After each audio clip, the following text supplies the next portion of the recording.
Hey, it's GULFSHORESMAN here from Gulf Shores, Alabama, and I'm up in Nashville, Tennessee with my sister-in-law's one of her friends. Her name is Jan Sills, and she is going to tell us what her favorite scripture is. Go ahead, Jan.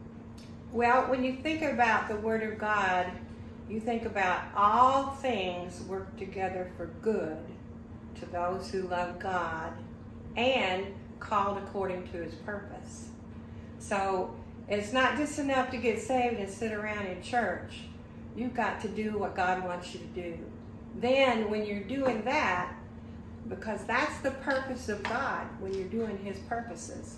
So all things work together for good in your life when you're serving God. That's good you said that, because our Bible study this morning was talking about how many people have their Bibles at home collecting dust and they're not in it every single day. But you cannot advance in it unless you're in it every day, can you? That's right.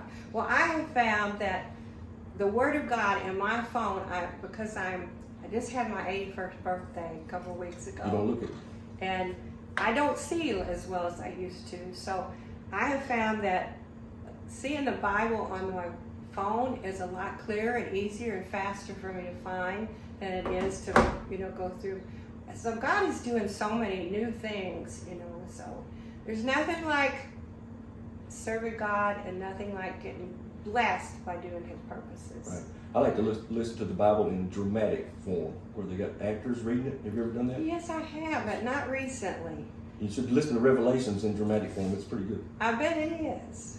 Well, thanks, Jan. Appreciate you coming on. Well, it's nice to meet you and your wife, and glad to meet you. Glad you're here. Thank you.